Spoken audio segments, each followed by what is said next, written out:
কিসের প্রয়োজন সোলজার? আমার লাইফে কম বলে কিছু নাই।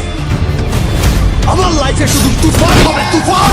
ওরে ভাই মাথায় নষ্ট। মেগাস্টার সাকিব খানের সোলজার সিনেমাতে নায়িকা হিসেবে থাকতে পারে নাট্য জগতের অন্যতম জনপ্রিয় অভিনেত্রী কেয়া পায়েল ও নাট্য জগতের অন্যতম জনপ্রিয় আরেক মুখ তাসনিয়া ফারিন।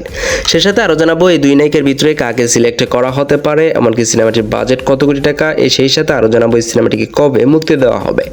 তো এই সকল বিস্তারিত জানতে হলে অবশ্যই ভিডিওটি না টেনে সম্পূর্ণ দেখবেন এবং আপনারা যারা চ্যানেলে নতুন চ্যানেলটিকে সাবস্ক্রাইব করে পাশেই থাকবেন। মেগাস্টার সাকিব খান অভিনীত সেরা একটি সিনেমা হতে যাচ্ছে এবারের সোলজার। সোলজার সিনেমাতে মেগাস্টার সাকিব খানকে দেখা যাবে একদমই নতুন লুকে, যেই লুকে মেগাস্টার সাকিব খানকে আর কখনোই ক্যামেরার সামনে আসতে দেখা যায়নি। অর্থাৎ মেগাস্টার সাকিব খানকে সোলজার সিনেমার মাধ্যমে দর্শকরা দেখতে পারবেন আরও এক নতুন ভাবে। যেমনটা আমরা দেখেছি তাণ্ডব, তুফান, বরবাদ এবং সবশেষ রকস্টার দেখেছি আলাদা আলাদা ভিন্ন ভিন্ন লুক। এইসব নতুন লুক দেখে তো দর্শকরা রীতিমতো অবাক হতে বাধ্য হয় যে মেগাস্টার সাকিব খান আসলে কি করতে যাচ্ছেন। তার এই ধারাবাহিকতায় সোলজার নামের আরও একটি সিনেমাতে কাজ করতে যাচ্ছেন মেগাস্টার সাকিব খান।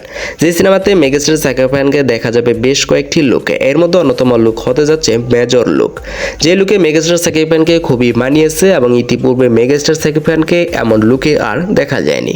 অর্থাৎ এটি এমন একটি লুক যা মেগাস্টার সাকিব খানকে এনে দিতে পারে তার অন্যতম এক জনপ্রিয়তা। তো এবার আসি এই সিনেমাতে নায়িকা হিসেবে কাকে সিলেক্ট করা হতে পারে। মেগাস্টার সাকিব খান বরাবরই নতুন নতুন নায়িকা নিয়ে কাজ করতে স্বাচ্ছন্দ্য বোধ করেন এবং দর্শকরাও এটাই চেয়ে থাকেন।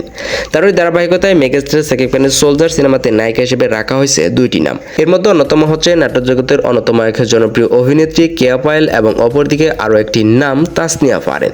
তো ভিউয়ার্স, আপনাদের কাছে প্রশ্ন ছুড়ে দিব যে এই দুই নায়িকার ভিতরে কাকে সাকিব খানের সঙ্গে সবচেয়ে বেশি মানাবে, তার নামটি আপনারা অবশ্যই কমেন্ট করবেন। তো এখন পর্যন্ত সঠিক কোনো তথ্য পাওয়া যায়নি যে মেগাস্টার সাকিব খানের সোলজার সিনেমাতে আসলে নায়িকা হিসেবে কাকে সিলেক্ট করা হয়েছে। তো ভিউয়ার্স, আপনাদের কাছে অনুরোধ থাকবে এই দুই নায়িকার ভিতরে কাকে সাকিব খানের সঙ্গে সবচেয়ে বেশি মানাবে তার নামটি অবশ্যই কমেন্ট করে জানিয়ে দিবেন। তো ভিউয়ার্স, আজকের মতো এই পর্যন্ত। পরবর্তী ভিডিও দেখতে এবং জানতে চ্যানেলকে সাবস্ক্রাইব করে পাশে থাকবেন।